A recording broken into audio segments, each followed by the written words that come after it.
There were protests outside memorials in Washington. Originally, they were for veterans trying to reopen the monuments, but they were hijacked at some point by the Tea Party and different birther groups. In fact, it got so bad that the original protesters put messages on their websites complaining about what happened and complaining about how their protest to get the monuments reopened was hijacked by extremists. And you know you've gone too far in your protest when even CNN can't defend you with their false equivalents. Listen. John, I want you to listen to the one of the speakers at the rally at the mall, and then we'll talk.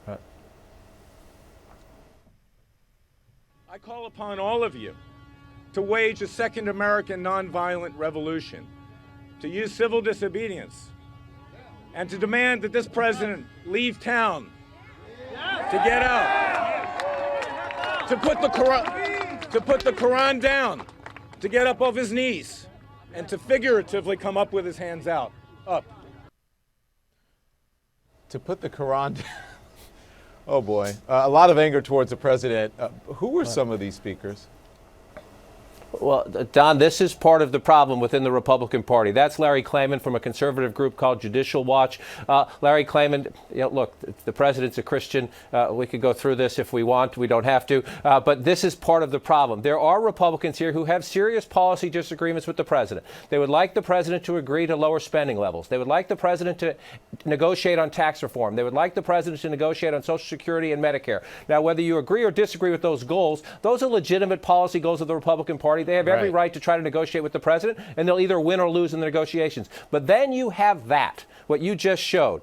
And that is why the president believes he can sit back and let this play out, because you'll have the fringe of the Tea Party and conservative groups who, frankly, are not interested in governing. They're more interested in making a name for themselves and raising money. Watch all the emails flying around saying, send me money. Look, listen to all and they up the ante in the ridiculous and obnoxious things they say in these debates. That's one of the reasons the Democrats think we'll just sit back and let this play out, because events like that happen, and they believe, sure, Tea Party people might jump up and cheer that. Some people might jump up and cheer that, but the president believes, the Democrats believe, and the polling indicates they are right, that in the wide, broad swath of America, people look at that and just shake their heads.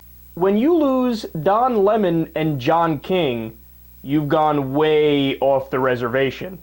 Because these guys wake up in the morning and their main concern is, how do I give 50% credit and 50% criticism to the Democrats? And how do I give 50% credit and 50% criticism to the Republicans?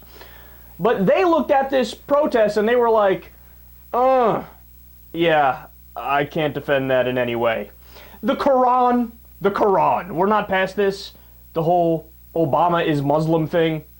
And by the way, these are the same guys who would then turn around and say, goddamn Obama sat in Reverend Wright's church for decades. Wait, so which is it? Did he sit in a church, which is Christian, for decades, or is he a Muslim? And then there's also the people who are on a whole nother level of stupid who would add on top of Obama being Christian and Muslim, he's a goddamn atheist. These are the types of people that we're dealing with.